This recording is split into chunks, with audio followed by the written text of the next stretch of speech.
Assalamualaikum warahmatullahi wabarakatuh. Saudara seiman, jodoh, rezeki dan maut, rahasia yang sudah ditetapkan oleh Allah Subhanahu wa Ta'ala.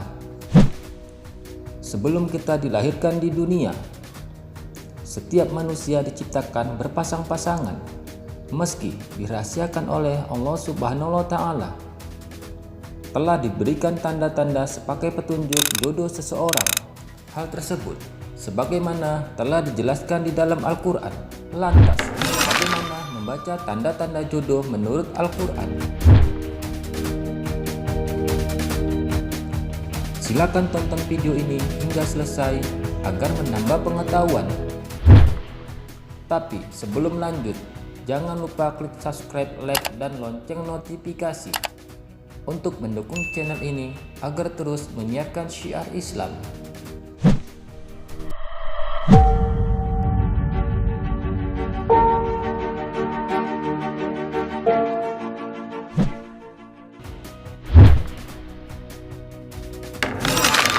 Jodoh adalah cerminan diri.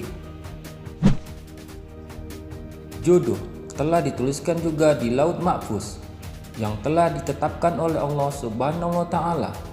Makanya kita harus percaya bahwa Allah Subhanahu wa Ta'ala akan memberikan jodoh yang terbaik.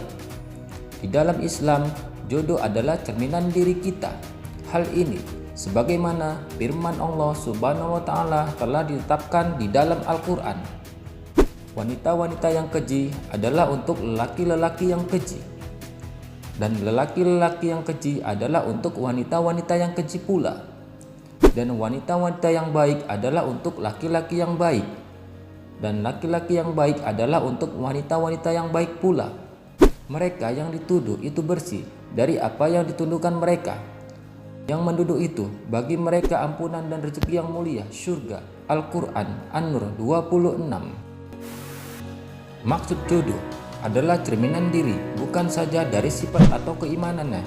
Selayaknya cerminan seseorang pasangan juga akan mengingatkan agar kita berada di jalan yang diridhoi Allah Subhanahu wa Ta'ala. Jodoh merupakan cerminan diri kita juga sebagaimana hakikat penciptaan manusia. Maka dari itu, pernikahan untuk memperkuat iman dan memperbanyak ibadah.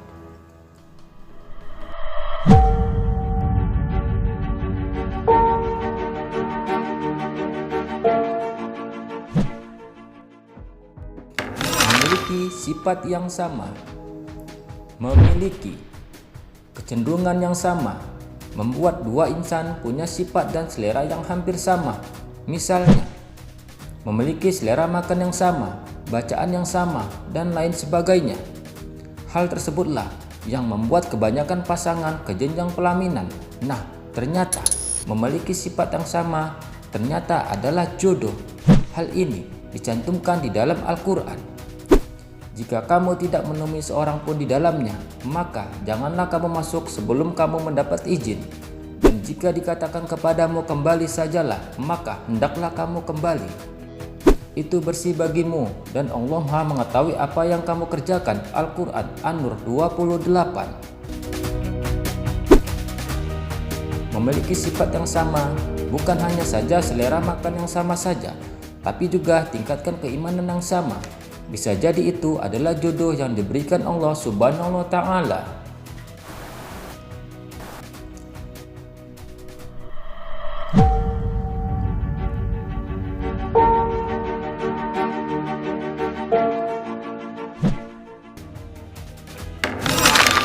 Jodoh membuat seseorang jadi tentram. Ketentraman seorang jodoh diperlukan agar ibadah tetap menyenangkan, karena dalam Islam menikah bukan sekedar menghalalkan kedua insan, melainkan keduanya mencintai dan mendapatkan ridha Allah Subhanahu wa Ta'ala. Untuk itulah pernikahan rumah tangga membutuhkan ketentraman.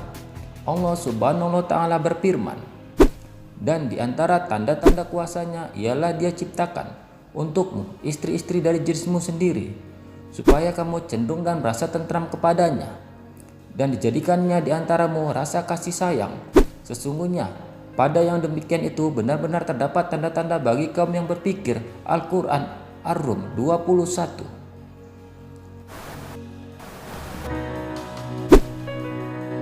dalam pernikahan membuat suami istri mengharap pahala dan keturunan yang soleh dan soleha. Allah Subhanahu wa Ta'ala berfirman, "Wahai Tuhan kami, anugerahkanlah kepada kami istri-istri dan keturunan kami sebagai penyenang hati, dan jadikanlah kami imam, pemimpin bagi orang-orang yang bertakwa." Al-Quran Al-Furqan 74. Jika ada seseorang yang membuat kamu tentram, bisa jadi dia adalah sosok diciptakan oleh Allah Subhanahu wa Ta'ala untuk pendamping kamu. Nah, sahabat beriman, itulah petunjuk tanda-tanda jodoh yang dijelaskan di dalam Al-Quran. Walaupun jodoh telah ditentukan, perjalanan untuk menemukan jodoh diperlukan ikhtiar dan doa. Dan sesuai panggilan Rasulullah SAW, wanita dinikahi karena 4 hal: karena hartanya, karena kedudukannya, karena parasnya, dan karena agamanya. Maka hendaklah kamu memilih wanita yang bagus agamanya, keislamannya. Kalau tidak demikian, niscaya kamu akan merugi. Hadis riwayat Bukhari dan Muslim. Sahabat beriman, jangan lupa share video ini, karena sebaik-baiknya manusia adalah yang paling bermanfaat bagi manusia. Hadis riwayat Ahmad.